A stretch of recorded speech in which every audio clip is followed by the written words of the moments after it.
자, 이번 영상의 주제는 저탄수 고지방 식단을 할 때 가장 많이 하는 실수에 대해서입니다.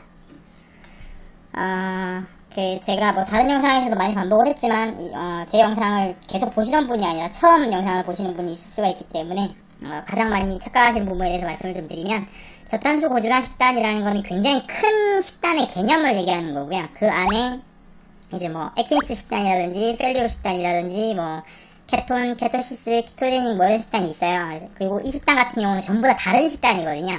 그러니까 언어라는 큰 틀 안에 한국어, 일본어, 중국어가 있는 것처럼, 한국어랑 일본어는 둘 다 언어 안에 포함되잖아요. 그죠? 근데 한국어랑 일본어는 다르듯이 그 저탄수 고지방 식단이라고 묶어서 부를 수 있지만, 뭐 애킨스 식단과 팔리오 식단은 다르고, 팔리오 식단과 키토제닉, 케톤, 케토시스 식단은 다른 겁니다.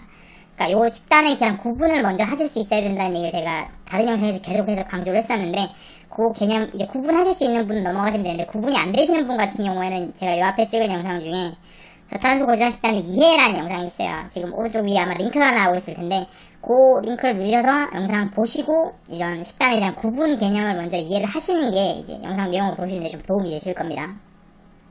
자, 그러면은 이제 저탄수 고지방 식단을 하면서 하는 실수에 대한 얘기인데, 어떤 식단을 기준으로 할 거냐면 제가 하는 식단을 기준으로 할 거예요. 왜냐면 다른 식단을 제가 안 했기 때문에 그 식단에서 자주 발생한 실수는 제가 당연히 모르겠죠.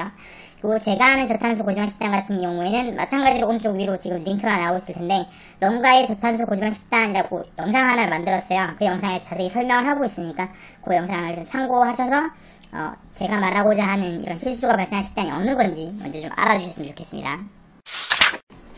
자, 그러면 어떤 실수를 가장 많이 하느냐 하면, 식단을 규격화, 규칙화한 다음에 이렇게 먹어야만 살이 빠진다라는 식으로 생각이 사로잡혀 버린다는 거야. 그러니까 무슨 말이냐면, 처음 저탄수 고지방 식단을 시작하시게 되면 식단을 조합하는 과정을 거치게 되거든요. 롱가 식단 같은 경우는 이제 그 야채라든지 고기의 제약이 전혀 없기 때문에 더 심하기도 하고, 다른 저탄수 고지방 식단을 하시더라도 뭐 고기 종류가 딱 한 종류로 제한되어 있진 않아요. 조금 종류가 다양한 편이거든요. 야채도 그렇고. 그러다 보니까 그냥 뭐 자유롭게 드세요 라고 하지만, 어떤 이왕 먹을 거 몸에 좋은 걸 먹자라는 생각이 들게 되는 거고, 야채, 고기, 오일에 대한 각종 정보를 막 찾아요. 지금 제 영상을 보듯이. 그리고 그러다 보면 인터넷 정보가 엄청나게 많아요. 뭐 기름 중에서는 뭐 식용유 같은 거보다는 올리브오일 같은 게 좋고, 올리브오일은 엑스트라 버진 올리브오일이 좋고, 뭐 그거 이외에 뭐 돼지고기 비계에서 나온 라드라는 기름이 있는데, 이게 비타민 D가 풍부한데 현대인은 다 비타민 D가 부족하기 때문에 되게 좋은 기름이고, 뭐 이제 야채 쪽으로 넘어가게 되면 뭐 세계 10대 푸드에 토마토가 들어가 있는데, 뭐 토마토는 이탈리아에서 매번 토마토를 먹기 때문에 이탈리아 남자가 정력이 좋다더라. 뭐 브로콜리도 또 세계 10대 푸드 안에 들어가는데 브로콜리는 근육 키우는데 좋다더라. 무슨 뭐 팽이버섯 안에는 버섯 피톤산이라는 게 엄청나게 많이 들어있는데 이게 다이어트에 되게 도움이 된다더라. 이거 먹고 살 20kg 빼신 분이 뭐 천기누설 방송에 나왔다더라. 뭐 중국인들은 기름진 음식을 진짜 많이 먹는데 그렇게 많이 먹고도 살이 잘 안 찌는 이유가 양파 때문이라더라. 이런 정보가 인터넷에 엄청나게 많아요. 그러면 그걸 보시고 저거 먹어볼까 이거 먹어볼까 생각이 들어서 막 이래저래 조합을 바꾸신다는 거죠. 이게 나쁘다는 거 아니에요. 그러니까 이왕 먹을 거면 이제 건강에 좋은 음식 먹는 게 좋은 거고, 이런 정보를 찾아보는 적이 나쁘다는 게 아닌데, 이렇게 해서 막 조합을 찾다 보면 어느 순간 이게 나한테 딱 맞는 식단이다라는 느낌이 들 때가 있어요. 그러니까 이제 뭐 예를 들어서 매일매일 체중을 재시는 분 같은 경우에는 체중계 숫자가 확 줄어든 날, 그리고 뭐 흔히 눈바드라고 하죠. 체중을 재진 않지만 매일매일 거울에 내 모습을 비춰봤는데 어느 날 오늘 몸 라인이 되게 이뻐졌는데 라는 생각이 든다든지, 아니면 이런 뭐 체중계 숫자라든지 눈바드 전혀 안 하시는 분 같은 경우에는 갑자기 몸이 되게 가벼워졌는데 컨디션이 좋은데 라는 느낌이 들 때가 있어요. 이게 뭐 실제로 그런 건지 아니 기분 탓인지는 모르겠지만, 그런 생각이 딱 들고 나면 무슨 생각이 드냐면, 지금 내가 먹고 있는 식단이 진짜 좋은 식단이구나 라는 생각이 들어요. 왜냐면 되게 힘들게 이제 완성한 식단이잖아요. 인터넷 정보 엄청나게 많이 찾아보고 조합하고 먹어보고 하면서, 그리고 실제로 이것 때문에 체중도 쭉 빠졌고, 그러니까 지금 식단이 진짜 좋은 식단이구나, 이렇게 먹어야 살이 빠져 라는 생각이 딱 머릿속에 들어와서 박히게 돼요. 자, 그렇게 되면 어떤 경우가 발생하냐면, 이제 식사 시간이 됐는데 배가 안 고픈 경우가 있거든요. 이 저탄수 고지방 식단 계속 하다 보면 그때 되면 이제 밥을 안 먹어야 돼요. 왜냐하면 배가 안 고프니까, 근데 이 식단을 먹어야 살이 빠지는데 라는 생각이 들고, 거기에 대한 합리화 적용으로 그래 굶으면 안 된다 그랬어, 굶는 다이어트가 안 좋은 거야, 먹으면서 빼야지, 그러니까 지금은 배가 안 고프지만 식단을 먹자라는 생각이 들어서 음식을 만들어서 드세요. 근데 이게 굉장한 실수거든요. 그러니까 굶는 다이어트라는 거는 에너지가 점점점 떨어져서 에너지가 부족하다라고 몸에서 얘기를 하는 건데 그걸 무시하고 먹지 않는 게 굶는 다이어트지, 몸에 에너지가 충분히 있어서 음식을 먹고 싶지 않은 상태라 그러면 굳이 음식을 먹을 필요가 없어요. 이게 어떤 상황이냐면, 그러니까 이제 우리가 비만이 되는 이유가 사실 몸에서 필요해서 체지방을 쌓아놓은 게 아니잖아요. 그죠? 혈당을 빠르게 높이는 음식을 먹어서 이런 혈당이 너무 높아진 것 때문에 혈당을 낮추기 위해서 체지방을 축적해서 비만이 된 건데, 그러면 지금 내 몸에 있는 지방은 거의 다 필요가 없는 지방이란 말이에요. 식사 시간 내서 식단 잘 챙겨 먹고 몸에 에너지 충분히 들어오고 이러니까 몸이 생각하기에 지금 내 몸무게가 80kg 되는데 이게 너무 무겁단 말이에요. 필요해서 쌓아놓은 게 아니니까 무겁죠. 이게 무거워서 심장도 좀 뛰기 힘들어하고 근육 다리도 지금 80kg 막 이렇게 들고 나가니까 좀 힘들고 좀 가볍게 하는 게 효율이 좋을 것 같은데 라는 생각이 들어요. 그러면 그 지방을 좀 덜어내야 될 거 아니에요. 그래서 주인한테 얘기를 하는 거죠. 주인, 지금 몸에 지방이 너무 무거워서 에너지 효율이 나쁘니까 이 지방을 좀 써야겠어. 그러면 지방을 쓰면 에너지가 나오기 때문에 굳이 새로운 음식을 먹을 필요가 없다라고 몸이 얘기를 해주는 거예요. 지금 체지방 쓰겠다고. 그런데 이런 몸의 얘기를 듣지 않고 음식을 먹어버리게 되면 지금 체지방을 쓸 수 있는 타이밍을 그냥 내가 막아버릴 거예요. 체지방 쓰지 마. 음식 새로 먹을게. 그죠? 그렇게 되면 당연히 대량으로 줄여줄 수 있는 체지방 감량 타이밍을 놓치게 되는 거죠. 물론 이 식단이 꼭 다이어트 식단인 건 아니에요. 건강에 좋은 식단이긴 한데 이 식단 시작하시는 분의 대부분이 다이어트가 목적이시잖아요, 실제로.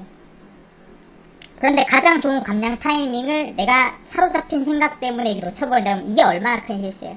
그러니까 이렇게 하시지 마시라는 거예요. 내가 음식을 먹고 싶은가, 먹고 싶지 않은가, 지금 공복감이 있는가를 계속 체크를 하셔야 돼요. 그리고 공복감이 안 된다, 음식을 딱히 먹고 싶은 생각이 없다라는 생각이 들면 그때는 음식을 안 드셔야 돼요. 그 타이밍을 놓치고 한두 시간 지났더니 배가 고프네. 그럼 그때 음식을 드셔도 돼요. 한두 시간이 무슨 차이가 있냐라고 하시는 분도 계시겠지만 실제로 그 공복 시간 한두 시간 동안 소비되는 지방 칼로리는 생각보다 꽤 커요. 이런 몸이 쓰겠다고 해서 쓰는 지방 같은 경우에는 그 한두 시간 차이가 굉장히 크기 때문에 그 타이밍을 좀 놓치지 않으셨으면 좋겠습니다. 자, 그러면 두 번째 실수는 뭐냐면 앞에 거랑 완전히 반대로 이번엔 배가 고픈데 음식을 안 먹는 경우예요. 자, 여기까지 듣고 나서 무슨 말 같지도 않은 소리 하는 거야 라고 이해를 못 하시는 분들이 계실 거예요. 그러니까 배가 고플 때 음식을 먹으라는 거고 배가 부를 때는 음식을 먹지 말라는 건데 그 단순한 것조차도 못 지키는 사람이 있다고? 라고 생각하실 건데 실제로 있어요. 그러니까 이게 내가 그 상황에 처하지 않은 상태에서 들으면 진짜 바보 같은 얘기로 들리고, 그리고 나조차도 그 상황에서 지나서 되돌아보면 진짜 바보 같은 선택을 한 건데 그 당시에는 그게 제일 좋은 선택일 것 같은 생각이 들어요. 그러니까 그런 착각에 빠져서 하는 거기 때문에 이게 잘못이 아니라 실수라는 거죠. 그리고 요거는 이런 착각이 들 수가 있다는 걸 알아두는 정도만 해도 굉장히 많은 실수를 줄일 수가 있어요. 그래서 제가 이 영상을 만드는 거거든요. 그럼 어떤 과정을 거쳐서 그런 착각을 하게 되느냐 하면 이제 앞에 말한 대로 배가 부른 상태야. 그래서 식단을 걸렀어요. 배가 부르니까 안 먹었더니 다음날 체중이 엄청나게 줄어있는 거예요. 그러니까 몸에서는 내 몸 안에 있는 체지방 좀 쓸게요. 그러니까 음식 먹지 말아주세요. 음식 필요 없어요 라고 얘기를 한 거고, 나는 거기에 응해서 알았어, 음식 안 먹을게 라고 한 거니까 그러면 몸에선 체지방을 막 쓸 거 아니에요. 그죠? 그러면 체지방이 쓰이고 이제 뭐 버려지기도 하고, 그 다음에 체지방이 이제 소모되면서 갖고 있는 수분도 함께 빠지기 때문에 체중이 엄청나게 많이 줄어요. 그러니까 뭐 하루 만에 뭐 0.78kg, 뭐 심하면 1kg 넘게 주는 경우도 있고, 이게 한 번 하고 이렇게 끝나는 경우도 있긴 하지만 어떤 분 같은 경우에는 그렇게 하고 배가 고팠는데 다음날에 계속 배가 안 고프네 싶어서 막 이틀 연속으로 단식 같은 데 들어가는 경우도 있고, 뭐 하루 지나고 이제 배가 고파서 음식을 먹었는데 그 다음날 되니까 또 하루 종일 배가 안 고파서 한 3, 4일을 1일씩 하듯이 이렇게 지내시는 분도 계세요. 근데 그게 억지로 참는 게 아니라 이제 딱 그때만 딱 배가 고프니 그렇게 드신 거거든요. 그러니까 이렇게 해서 체중이 엄청 줄다 보니까 나중에 돼서 이제 시간이 좀 지나면 이게 끝나고 다시 배가 고파지는 타이밍이 와요. 근데 그때 무슨 생각이 내 머리를 지배하기 시작을 하느냐면 조금만 더 참아볼까? 라는 생각이 들기 시작을 해요. 왜냐면 그동안 줄어든 체중이 있으니까. 이렇게 확확 주는데 하루 이틀만 더 참으면 내가 원하는 목표 몸무게 근처까지 갈 것 같은 거예요. 그래서 한 끼만 더 참아볼까? 하루만 더 참아볼까? 이런 생각이 막 든다는 거죠. 근데 중요한 건 상황이 다르잖아요. 이렇게 체중이 확확 줄었던 거는 내 몸이 배가 고프지 않은 상태에서 음식을 안 넣어주니까 체지방을 써서 그런 거고, 지금은 몸이 얘기하잖아요. 나 지금 에너지 없어요. 밥 주세요 라고. 근데 이 상황에서 내가 밥을 안 먹는 거면 몸 입장에서는 날벼락이 떨어지는 거죠. 아니, 주인이 밥 때려서 밥 잘 챙겨 먹길래 몸 안에 쌓이는 지방 필요 없구나 라고 해서 버렸는데 아니 그래서 이거 다 버릴 거 다 버리고 나서 아 이제 밥 좀 먹어야겠다 배고파요 라고 얘기하는데 밥을 안 주는 거예요. 뭐가 시키면 아 큰일 났다 지방 괜히 썼네 이러고 앞으로는 지방 절대 쓰지 말아야지 뭐 이런 식으로 루트가 흘러가 버리니까 금방 올 수 있었던 최종 대량 감량 타임이 앞으로 한참 뒤까지 안 올 수도 있단 말이에요. 이게 엄청나게 손해라는 거죠. 그러니까 결과적으로 얘기하면 딱 한 가지예요. 내 몸이 하는 얘기를 들어라. 몸에 배가 부르다. 그러면 감량 타임이니까 음식 안 드셔도 되고요. 배가 고프다. 그냥 몸에서 배고프다고 할 때는 몸이 아 내가 원할 때는 언제든지 음식을 먹을 수 있구나라고 느낄 수 있게 그때 음식을 넣어주시면 된다는 거예요. 그거를 무시하고 몸의 소리를 듣지 않는 게 실수니까 그러지 마시라는 거죠. 아시겠죠? 상당히 긴 영상인데 끝까지 봐주셔서 감사하고요. 여유가 되신다면 추천과 구독 누르시면 감사하겠습니다. 구독은 오른쪽 아래에 있는 워터마크 클릭하시면 구독이 되시고요. 저는 다음 시간에 또 다른 주제를 가지고 오도록 하겠습니다. 다음 시간에 만나요. 안녕.